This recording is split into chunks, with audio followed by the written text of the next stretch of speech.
All right, Happy New Year, everyone. For today's video, we are going to be taking a look at my top 10 Transformers figures for 2022. Figured it was a good way to start the new year by taking a look at the toys that we liked from last year. So real quick, I am going to do a few honorable mentions. I'm not going to talk a lot about them, but figured, just throw a few extra ones on the list. In no particular order, I do have 5 honorable mentions to talk about. The first one here is Studio Series 86 Perceptor. Very good, simple, gets the job done. Looks good in both modes, just does what a Perceptor needs to do. We've got Skullgrin from Transformers Legacy. I like this figure a lot. I like that it just exists, frankly, with the weird cow skull head and actually being able to do that.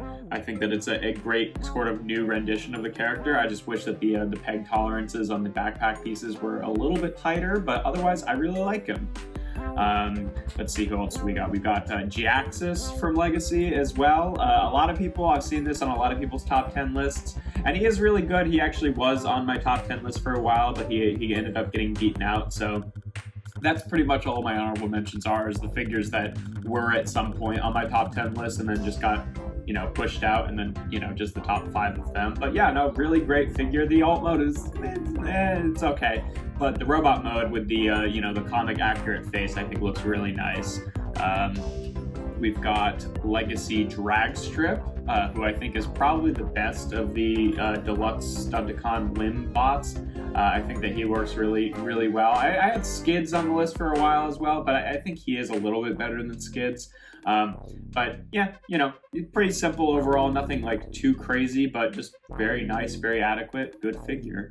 And then lastly, for my honorable mentions, we've got Studio Series Bumblebee movie, Ron. Who I think is the only non-canon figure in my entire list. Most of my actual attachment and excitement about Transformers is the stuff that I'm putting in my sort of definitive canon collection. So usually stuff like that doesn't quite fit in with that doesn't usually make my list, but Brawn is a really nice little figure. I like the weird little Cybertronian alt mode. I think the transformation is really neat and fun, and great little robot mode that's very accurate to the movie. So yeah, that's my honorable mentions. Now to get into the actual top 10 figures. First off, at number 10, we are going to be looking at Studio Series 86 Ironhide. This is a really nice figure.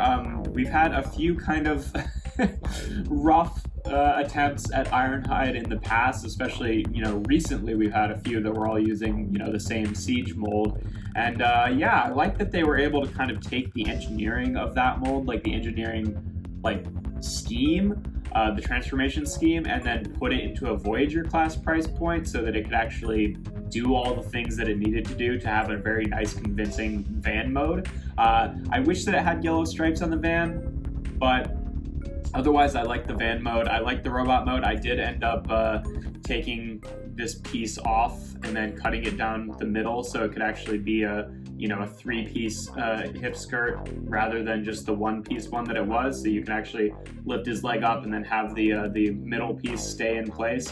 But that was a pretty easy, mod to do. But even without that, I think he's a really fantastic looking figure, and he does some really neat folding up for the transformation. So yeah, that's my number 10 is Studio Series 86 Ironhide. At number 9, we are going to be taking a look at the Legacy Commander class figure for this year with Motormaster. There's a lot to like about this guy. I think that the robot mode, especially his just individual robot mode, really is the main highlight for me. I think that he looks super, super nice. As usual, I don't really like when they do the fake parts. But I get that most people probably would want them to have made that decision rather than redesigning the feet so they look like something else. So I can live with it, but I might I don't know, customize that at some point so that it doesn't really look like the fake truck, because I hate fake parts. I like, if the part can't get there, just don't put it there, is my general philosophy. But I get when they're trying to stay screen accurate to G1 designs, why they would make those decisions. But yeah, I mean, other than that, I mean, I think that like the overall combined mode of Menasor is pretty successful, all things considered, and that is all pretty much this guy. Like that's the main gimmick of the set. The truck mode's good. I think the transformation to each of its modes is pretty good. There's like a few things that I've kind of discovered over time that I don't like about him. Like, you know, when I connected Dead End, I realized that the one arm joint in Menasor was like super floppy, so I might have to fix that at some point. One of these little clips from like where you untab the arms and bring it out like that's one of these little black pieces seems to have developed a crack, which is a little scary, but you know, overall I think he's a very good figure, but he does have a couple like little, you know, little worrisome issues that are the reason that he's only number 9 on the list, but very good figure nonetheless. Moving on to number 8. So I don't usually put like repaints of, you know, figures that came out in the previous year or the year before that even on the list, just because I like, you know, I'm not because I'm trying to keep them off the list, because I'm usually more excited about the new molds that come out in the year. So this is a bit of an exception, but my number 8 on my list is going to be the Creatures Collide Gold Bug from the Buzzworthy Bumblebee 4-pack.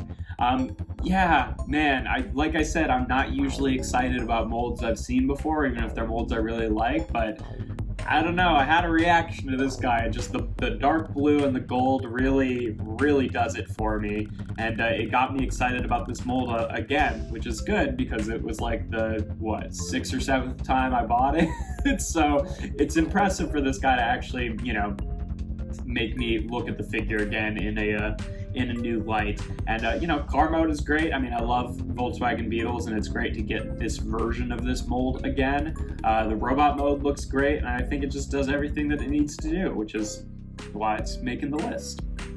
Okay, moving on to number, what are we at, 7?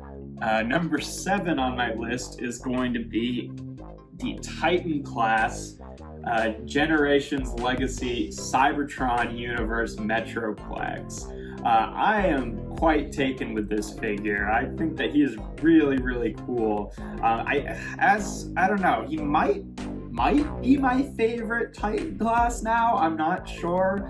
Like, my other two that are kind of at the top are Scorponok and Omega Supreme, who are both really good figures in their own right. Omega Supreme, I think, is still probably my favorite, but it's mostly just because I have more attachment to the character of Omega Supreme. I've always really liked that design. In terms of functionality of the actual toy, I think this guy has more interesting stuff going on. Like, he actually, you know, he becomes a vehicle mode, which, you know, makes it more playable, I guess, than just like a big city former type thing. I like how they did the weapon. I think this is super satisfying. All the joints feel really good. It feels like he's got like a bit more complexity to him than especially, you know, some of the other recent Titan classes that we've seen. So yeah, no, he's just a really nice figure, and it's really cool to start seeing them branch out into Cybertron, because, like, you know, the Unicron trilogy really is the, you know, the Transformers show of my childhood. So I do, you know, I have more attachment, I think, to a lot of the G1 designs, but even, you know, some of those characters from the Unicron trilogy really speak to me as well. And I think that, you know, Metroplex is a really good design for them to have redone, especially as a Titan class. So that's very exciting. Moving on to number 6, we have a figure, honestly, that I thought would be a little bit higher on the list, but we've got Legacy Tarantulas, who's a great figure. He just looks pretty much perfect, I think, in his robot mode, and the spider mode is really nice too. The reason why he's not even higher on the list is I don't actually find that I pick him up all that often and mess around with him. I think it's just like the transformation is kind of simple, and it has like a sort of like weird order that you have to do it in, that you have to like really stick to. So part of my brain I was always like, oh, I don't feel like transforming that right now, even though he's not really that hard to transform. I don't know, no, but he looks really good in both modes. I would say complaints about him, I wish that his weapons stored better in robot mode, but you know, that's pretty much it. Otherwise, I think he looks great, and he's just totally what I wanted in terms of a modern Tarantulas figure, which is why he still makes it pretty high up on the list. Moving on to number 5, we're gonna get halfway through our list here. Number 5 is actually going to be the Velocitron Speedia 500 Cosmos figure. Yeah, I know that people had a huge pain getting this guy, and like, I don't think that would generally influence my list regardless, because like, I'm trying to look at the actual figures as opposed to, you know, the whole landscape of how you have to acquire them and stuff like that. But I also I didn't have a hard time finding Cosmos. I probably just got really lucky, but like, I just went into Walmart to like get something else, and I just happened to stop by the toy aisle, and they had the whole, you know, Velocitron line there, and so I was able to get Cosmos really easy, pretty early too, which is great. But I mean, you know, aside from all of the headache of people trying to get him, I think that they might reissue him in a later wave of the Velocitron line. I think there was rumors going on about that, but aside from all that nonsense, he's just a really nice figure. I like the alt mode. I like that they gave him his kind of like stumpier, like, you know, chubby proportions, as opposed to, you know, trying to make him look cooler, you know, because like, yeah, I think it's fun to have some characters that are just kind of like everyday Cybertronians rather than like action heroes. But yeah, great looking head sculpt. I love his stupid little UFO mode. I love how expressive the head sculpt is because of the way that it's cut out there on the ball joint. Complaints, I mean, the arms on mine have gotten a little bit looser than I'd like them to be. On this one, it's this joint that feels a little loose, and on this one, it's this joint that feels a little loose. Like, this is fine, and this is fine, but this is not great, and this is not great. But his arms are light enough that it doesn't really affect it all that much. I don't like that he's got the big hollow forearms, but that's all right. I don't like that the head kind of cheats when it you know, flips around for alt mode, but again, I can deal with it. But otherwise, yeah, no, just a really nice little Cosmos figure, which is saying something because he had to do a pretty good job to outclass the previous Cosmos figure that I had, the the Thrilling 31, because that's a really nice figure as well. But yeah, now I like him even better. So that's our number 5 for our list is Cosmos. Number 4 is going to be HasLab Starsaber. A lot of people, I've seen Victory Saber on the list. I think the Victory Leo and Starsaber are 2 separate figures, even though they came in the same box together. And I'm trying to do the top 10 figures, so Starsaber is the one that I like the best from the set. And frankly, I generally display him in Starsaber mode and leave Victory Saber in his robot mode as well. So they do kind of, you know, act as separate entities on my shelf. But yeah, no, he's a really nice figure. He's not my number 1. There are a few figures that I liked even better than him, but he's got really nice joints. I think that he functions pretty well. I like the inner Saber robot. I like the, you know, the outer armor. He does a lot in terms of, you know, getting all of his weapons to properly store. Excuse me, in vehicle mode and in his robot mode as well. So it's like he really does hit all the marks.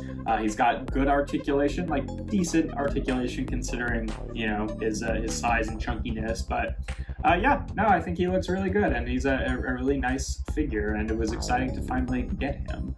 But there are 3 figures on this list that I would say I liked even more than Starsaber, our big HasLab item. First off is Transformers Legacy Voyager class Inferno. Yeah, this is a figure that I've been excited about for a while, just because, you know, with Kingdom, we went through most of our season 1 Maximals and Predacons from the Beast Wars show, and Tarantulas and Inferno were ones that you know, didn't get done in Kingdom, so it's nice that we got them in Legacy. When we first saw images of all these guys, I thought that I would like Tarantulas better than Inferno, but getting him in hand, like, I really enjoy this figure. The one thing about him that I wasn't too fond of is the fact that his weapon doesn't really store in ant mode, but because it has those holes on the back, I was able to just 3D print those pieces to have it store underneath. So it's totally fixable problem for me. I don't like that he does kind of do cheating with the ant legs in the top here, but you know, I get it. I love that he's got the opening mouth. He's just so expressive. All of his joints feel nice and tight. The transformation is pretty smooth and intuitive, and the ant mode looks great as well. Yeah, overall, just a nice figure, and definitely doing justice to the character that we wanted a toy of, so that's great. Now, yeah, getting on to number 2. Honestly, like, my list moves around a lot in terms of, like, how I'm feeling about these figures, and, like, I might even like Inferno more than my number 2 spot, but I'm also trying to think about, like, my reactions to the figure when they first came out of the box, and it's not usually that often that I have like a big reaction to a figure when I open it up. I'm just like, you know, I usually know most of the issues and the, you know, the pros and cons about it before I open it up, because I've like seen other reviews and seen images. I've mostly made up my mind about it, and then it's just like, how does it feel in hand? But this figure, I remember opening it up and going, whoa, and was just getting really excited about it, and I was just like really grooving on it for a few days, which is why my number 2 pick is going to be Legacy Transmetal 2 Megatron, which was a figure going in that I was not overly excited about. Not because I didn't think it looked good, just because I don't really care that much about the Transmetal 2 Megatron design, as it's my least favorite of the 3, you know, Beast Wars Megatron designs, I guess.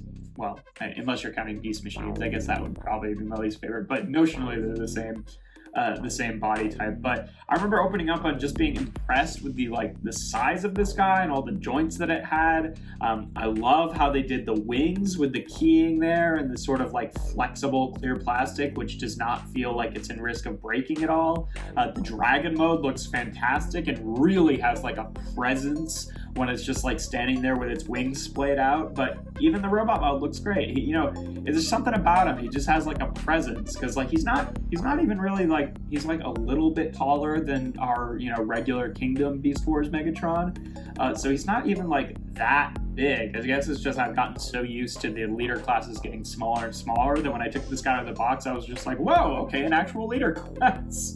But yeah, no, that's number 2 on the list, and that only leaves 1 to go. And as much of it I had a reaction to him, I remember taking this figure out of the box and just being so excited about it. Like, if you saw the review for this figure that I put out, then I'm sure you're not going to be surprised by who gets my number 1 pick, because I was really enthusiastic about it in the review because it's a really good figure. But yeah, my number 1 for 2022 is going to be Transformers Legacy Velocitron Speedia 500 Override.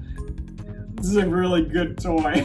It just is like, it does the sort of perfect thing that it needs to do to homage the original character, because like, honestly, a lot of Cybertron figures kind of hold up, and since the show designs were so similar to the original toy designs, then there's not really like a ton of characters that even need full updates from the Cybertron toy line. But the original Override was kind of like a one-step changer, or like a flip form gimmick thing, and it was like really wide in the chest just because of the proportions of the car, and didn't really match with how the character looked in the show model itself.